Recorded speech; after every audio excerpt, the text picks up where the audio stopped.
Hello, అందరికీ నమస్కారం. నేను మీ ముత్యాల విజయ్, నెల్లూరు టీడీపీ పార్లమెంట్ కమిటీలో స్పోక్స్ పర్సన్. మన దేవాదాయ శాఖ మంత్రివర్యులు శ్రీ ఆనం రామనారాయణ రెడ్డి గారి నియోజకవర్గం అయినటువంటి ఆత్మకూరు నుంచి రిప్రజెంట్ చేస్తూ ఈరోజు ఒక మంచి true up charges, electrical true up charges అనేవి ప్రజల మీద భారం పడుతున్న తరుణంలో మన ఏపీ కూటమి సర్కార్ 4400 పైచిలుకు భారాన్ని మరి ప్రజల మీద నుంచి తీసేస్తూ మాఫీ చేస్తూ true up charges, electrical bills అనేవి తగ్గించడం జరుగుతూ ఉంది. ఈ మంచి కార్యాన్ని మన మంత్రివర్యులు శ్రీ ఆనం రామనారాయణ రెడ్డి గారు మొన్న జరిగిన 4 మండలాల్లో రాజముద్ర వేసినటువంటి పాస్బుక్లు రైతులకు ఇస్తూ మరి సంగం మండలం, ఆత్మకూరు రూరల్, చేజర్ల, అట్లాగే ఏఎస్పేట ఈ మండలాల్లో పాస్బుక్లు ఇస్తూ ఆయన ప్రజలకు వివరంగా చెప్పడం జరిగింది. అయితే ఆ సభ నుంచి నేను తిరిగి మా మండలానికి వస్తున్నప్పుడు ఒక తాత కనిపించాడు నాకు. ఆ తాత ఏమన్నాడంటే, నాయనా ఈరోజు మన దేవాదాయ శాఖ మంత్రివర్యులు ఆనం రామనారాయణ రెడ్డి గారు ఎలక్ట్రికల్ బిల్లులో ట్రూ అప్ ఛార్జెస్ 4400 కోట్లు మాఫీ చేస్తున్నా ఉన్నారు నాయన, అంటే కరెంటు ఛార్జీలు మాఫీ చేస్తున్నారా బాబు అని అడిగాడు. దానికి నాకు అప్పుడు ప్రజలకి ట్రూ అప్ ఛార్జెస్ అనేది సరిగా అర్థం కాని పదం ఒకటి, దాన్ని వివరించి చెప్దామని ఈరోజు ఈ వీడియో చేయడం జరుగుతుంది. ట్రూ అప్ ఛార్జెస్ అంటే ఏమిటి? అసలు ట్రూ అప్ ఛార్జెస్ అంటే మీ ఎలక్ట్రిసిటీ బిల్లులో మీరు ఇక్కడ చూస్తున్నారు FPPCA ఛార్జెస్ 2021, 2023 అట్లాగే 2024, 25 అట్లా ఉంటాయండి. FPPCA ఛార్జెస్ అంటే fuel and power purchase adjustment అనమాట. అంటే ఎలక్ట్రికల్ కంపెనీస్ వేరే స్టేట్స్ నుంచి పవర్ కొనుగోలు చేస్తుంటాయి. అట్లాగే ఈ బొగ్గు ఏదైతే ఇంధనం, ఎలక్ట్రిసిటీ జనరేట్ చేయడానికి కావాల్సిన ఇంధనం కొనుగోలు చేస్తూ ఉంటుందన్నమాట.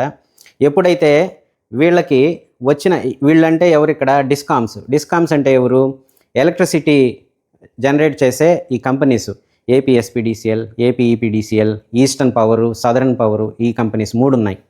వీళ్ళకి సంవత్సరం ఎలక్ట్రిసిటీ బిల్లు వస్తుంది కదా, అమౌంట్, ఆ అమౌంట్కి వాళ్ళు కొనుగోలు చేసిన అమౌంట్కి తేడా ఏదైతే ఉంటుందో ఆ అడ్జస్ట్మెంట్ కోసం ఈ భారాన్ని వైఎస్ఆర్సీపీ గవర్నమెంట్ ఏం చేసిందంటే ప్రజల మీదే మోపింది గత పరిపాలనలో. అది ఎట్లా అంటే మీరు ఇక్కడ చూస్తున్నారు, 2016-17 665 కోట్లు, 2017-18కి 1637 కోట్లు, 2017-18కి 2637 కోట్లు, వెరసి మొత్తం 4939 కోట్ల రూపాయలు వైఎస్ఆర్సీపీ గవర్నమెంట్ 2019లో వచ్చిన తర్వాత ఈ భారాన్ని ప్రజల మీద వేయాలనేసి నిర్ణయం తీసుకుంది.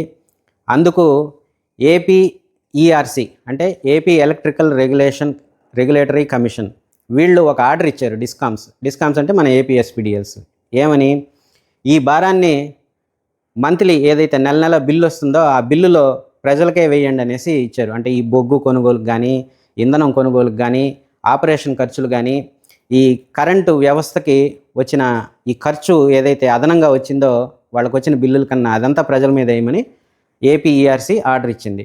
ఆర్డర్ ప్రకారం వాళ్ళు ఏం చేశారు, ఇంచుమించు 25% ఎలక్ట్రిసిటీ బిల్స్ పెరిగాయి. మీకు గుర్తుండే ఉంటుంది, 2021, 22 ఆ ప్రాంతంలో, కరోనా పోయిన ప్రాంతంలో మీకు ఎలక్ట్రిసిటీ బిల్లు 25% పైన పెరిగిందనమాట. అసలు కరెక్ట్గా చెప్పాలంటే యూనిట్కి 40 పైసలు దాకా పడింది. అది కూడా నేను చెప్పేది కాదు, ఇది టైమ్స్ ఆఫ్ ఇండియాలో వచ్చింది, న్యూస్లో కూడా వచ్చింది. సో ఇంత భారాన్ని ప్రజల మీద మోపింది మునుపటి వైఎస్ఆర్సీపీ గవర్నమెంట్. అట్లాగే ఇప్పుడు తీసుకుంటే 2025-26 సంవత్సరంలో అట్లాగే 4500 కోట్ల రూపాయల ఎలక్ట్రిసిటీ ట్రూ అప్ ఛార్జెస్ పేరుకొనుంది. ఈ భారాన్ని మళ్ళీ APERC ప్రజల నుంచే కలెక్ట్ చేయమని ఆర్డర్ ఇచ్చింది డిస్కామ్స్కి. అయితే ఏపీ గవర్నమెంట్ అంటే టీడీపీ, జనసేన, బీజేపీ కూటమి మన ముఖ్యమంత్రి వర్యులు శ్రీ నారా చంద్రబాబు నాయుడు గారి ఆధ్వర్యంలో అందరూ కలిసి ఒక నిర్ణయం తీసుకున్నారు. ఈ 4500 కోట్ల ట్రూ అప్ ఛార్జెస్ భారాన్ని ప్రజల మీద వేయడానికి లేదు, మన గవర్నమెంటే అబ్జర్వ్ చేసుకుంటుంది, మన గవర్నమెంట్నే దాన్ని భరిస్తుంది అని ఆయన నిర్ణయం తీసుకున్నారు. అందుకు ఏపీ ప్రజలకు ఒక మంచి శుభవార్త మన మంత్రివర్యులు శ్రీ ఆనం రామనారాయణ రెడ్డి గారు 4-5 మండలాల్లో మన పాస్బుక్లు ఇచ్చే సభలో వివరంగా చెప్పడం జరిగింది. ఇది నేను ఆ తాతకు ఎలాగైతే చెప్పానో, ఎక్స్ప్లెయిన్ చేశానో, అదేవిధంగా ఇప్పుడు ఈ వీడియో ద్వారా మన ఆత్మకూరు ప్రజలకు, నెల్లూరు జిల్లా ప్రజలకు, అట్లాగే రాష్ట్రంలో ఉన్న సోషల్ మీడియా అందరూ చూసే వాళ్ళకి ఈ వీడియో ద్వారా నేను చెప్పదలుచుకున్నాను. కాబట్టి ఇది చాలా మంచి శుభవార్త ప్రజలకు. ఈ నెల నుంచి ఆ ఎఫ్పిపిసిఏ ఛార్జెస్ ఏదైతే ఉన్నాయో మీకు అవన్నీ లేకుండా, ఈ ట్రూఅప్ ఛార్జెస్ లేకుండా బిల్ అనేది కొంచెం తగ్గుతుంది. ఇంచుమించు 25% అట్లా తగ్గుతుందండి. యూనిట్కి 40 పైసలు దాకా పడిందంట ఒకప్పుడు వైఎస్ఆర్సీపీ గవర్నమెంట్లో. అట్లాగా భారం తగ్గుతుందనమాట. సో ఈ శుభవార్త ఇచ్చినందుకు మరొక మారు కూటమి సర్కార్కి, ఈ శుభవార్త ఆత్మకూరు ప్రజలకు తెలిపిన మన మంత్రివర్యులు శ్రీ ఆనం రామనారాయణ రెడ్డి గారికి మరొకసారి కృతజ్ఞతలు తెలుపుకుంటూ సెలవు తీసుకుంటున్నాను. జై హింద్.